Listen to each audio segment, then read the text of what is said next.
जनता की आवाज़ है कि नहीं आप बेट पर रहिए, हम आपके साथ। क्या कहेंगे अपने वोटर को आप? हमने कहा कि अल्लाह तो उसका फैसला करेगा जो मेरे साथ किया है। 24 को इंसाफ का बटन दबा के आप अपने पंचायत को कामयाब करके अच्छे आदमी को अगर मैं हूँ तो मुझे मौका दीजिए। उन्होंने कहा सब आपके साथ है और आपका हाथ ऊंचा रहेगा, इंशाअल्लाह कोई दिक्कत नहीं होगी, आप विजय प्राप्त कर लेंगे। उसी बलबूते मैं अपने बेड पर बैठा हूँ, हिम्मत करके भी कहीं जाने के लायक नहीं हूँ कि मैं पहुँच पाऊँ। पाँव मेरा बेकार है और 40 दिन का इंतज़ार है। 22 तारीख को मेरा फाइनल प्लास्टर हुआ।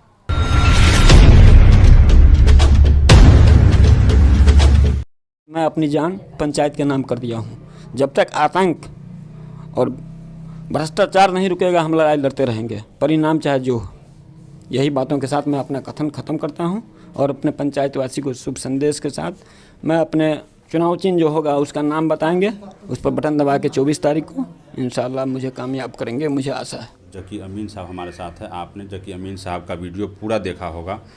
अपने गांव से दिल्ली में वोट मांगने के लिए लोगों से गए थे और अपने हक में जो अपनी बात रखने के लिए लोगों को गए थे कि चुनाव लड़ना है, जिस तरीके से मशवरा करने गए थे। लेकिन नबी करीम में इनके ऊपर जो है हम जानलेवा हमला हो गया था, कुछ शरारती तथ्यों द्वारा हमला कर दिया था। बाद में पुलिस ने उनकी पहचान कर ली थी। खुद हमारे साथ जकी अमीन साहब है। इनके पाँव में पूरी तरीके से फ्रैक्चर हुआ है, लगभग एक पाँव बहुत बुरी तरीके से फ्रैक्चर है, दूसरे में पट्टी लगा हुआ है। इनसे हम बात करने की कोशिश करेंगे। पूरा जो है ये खुद अपनी जुबानी से बताएंगे आपको कि क्या क्या घटना हुआ, कैसे हुआ पूरा मामला। जी जकी अमीन साहब क्या कहते हैं? पहले तो हम आप मेरे पास आए उसके लिए मैं आपका शुक्रगुजार हूँ। और मेरे साथ मैं दिल्ली गया, अपने गांव ग्राम और अपने पंचायत से ताल्लुक़ रखने वाले लोगों से मिलने गया कि इस बार एक मौका कभी ना होगा धोखा। और पंचायत में बढ़ते हुए आतंक और भ्रष्टाचार के ख़िलाफ़ हम खड़े हुए हैं। अल्लाह ताला ने कहा है कि हस्ब इस्तात, औकात के मुताबिक खर्च करो। उसके मुताबिक भ्रष्टाचार और आतंक के ख़िलाफ़ हम खड़े होने की तैयारी किया कि मेरे पंचायत में भ्रष्टाचार और आतंक बुरी तरह बढ़ गया है और मेरे अलावा इसको कोई रोक नहीं सकता है। इस अभियान के तहत मैं दिल्ली अपने दोस्तों, अपने गांव समाजवासी, पंचायतवासी से मिलने गया। उस मिलने के क्रम में जब मैं एक जगह से खाना खा के एक दोस्त के यहाँ से निकला तो मेरे प्रतिबंधी महफूज आलम उर्फ नन्हे के भांजा डब्लू, पिता अनवार, जो भेरवा 20वीं ब्लॉक मधुबनी जिला का रहने वाला है, वह उसी मोहल्ले में एक छोटे से मकान में रहता है, जिसे अपने मामा से बात करके सेटिंग करके हमको बुरी तरह से मरवाया, जानलेवा हमला कर दिया। अल्लाह ताला जिसे बचाए उसे कौन, जिसे अल्लाह ताला रखे उसे कौन चखे। इसी मुहावरा के मुताबिक मैं वहाँ बाल बाल बचा। राम मनोहर लोहिया हॉस्पिटल में मैं एडमिट रहा, जहाँ मेरा इलाज हुआ। उसके बाद ठीक होने के बाद मैं अपने गांव, अपने पंचायत की याद के तरफ की खातिर गांव एम्बुलेंस से आया। उसके बाद उसी भीड़ में हिम्मत करके अल्लाह को फैसला जो करना है वो तो करेंगे ही। समाज के हक में अच्छा करने के लिए मैंने अपना नॉमिनेशन 1 तारीख को जुमा के दिन कर दिया। जिस नॉमिनेशन समारोह में मेरे साथ उपस्थित पदाधिकारी ने 3 घंटा डिस्टर्ब रखा। कानूनी कोई अड़चन नहीं था, मगर अड़चन किस बात की थी कि ये कम से कम कैंडिडेट न बन पाया और मेरा विपक्षी वहाँ भी बगल में सब कुछ देख रहा था, क्योंकि उनके पदाधिकारी पहचान के थे। मजबूरी थी कि मेरे पास अड़चन का कोई रास्ता नहीं बन रहा था।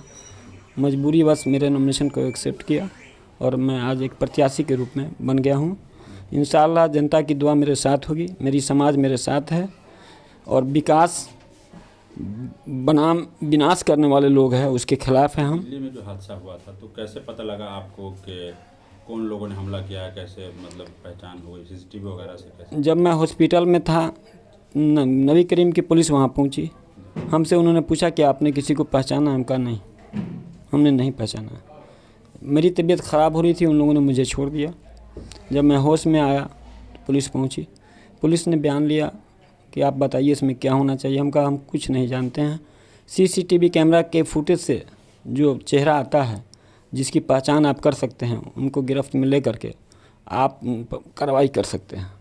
उस क्रम में उन्होंने 4 आदमी को गिरफ़्तार किया और दिल्ली पुलिस पैसे के मेल में जाके हमारे केस को ख़राब करना चाहिए और सोचा कि ये कहीं का है, आज है कल चला जाएगा, फिर बाद में हम समझ लेंगे।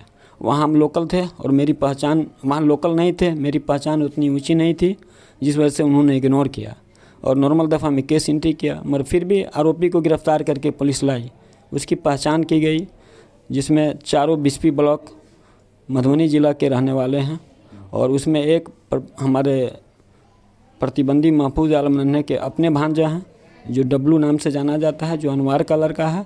उसने अपने बयान में इकरार किया है कि मेरे मामा बिहार में प्रधान पद का चुनाव लड़ रहे हैं, उनके विपक्ष में खड़े हो गए हैं और हम जान से मारने के प्रोग्राम से मारना शुरू किया था। मेरे सहयोगी ने अधमरा करके छोड़ दिया है, जो मुझसे भूल हुआ है। अगर ऐसा होता, जान से मारने वाली बात होती, तो 15 कैंडिडेट, कितने कैंडिडेट को मारेंगे? उसको भय अगर है तो जकाउल्ला जकी के अलावा किसी का नहीं है और इंशाल्लाह हमारी जीत सुनिश्चित है। उस वक्त का इंतज़ार है 26 तारीख और 24 तारीख का। 24 को जनता बटन दबाएगी और 26 को या 25 को आपकी पाँव में पाँव दिखा दे, नीचे थोड़ा सा दिखा दे, पाँव की स्थिति क्या है और कितना दिन और इलाज चलेगा? डॉक्टर साहब ने क्या? डॉक्टर ने 40 दिन प्लास्टर और बेड पर रहने को कहा है, मगर मेरी हिम्मत कर रही कि मैं जनता के बीच जाऊं। उसके बाद भी जनता की आवाज़ है कि नहीं, आप बेड पर रहिए, हम आपके साथ।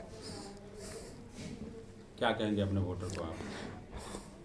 हमने कहा कि अल्लाह तो उसका फैसला करेगा जो मेरे साथ किया है।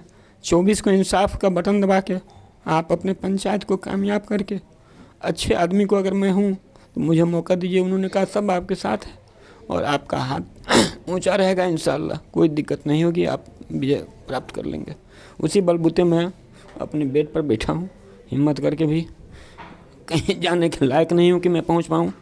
पाँव मेरा बेकार है और 40 दिन का इंतज़ार है। 22 तारीख को मेरा फाइनल प्लास्टर हुआ।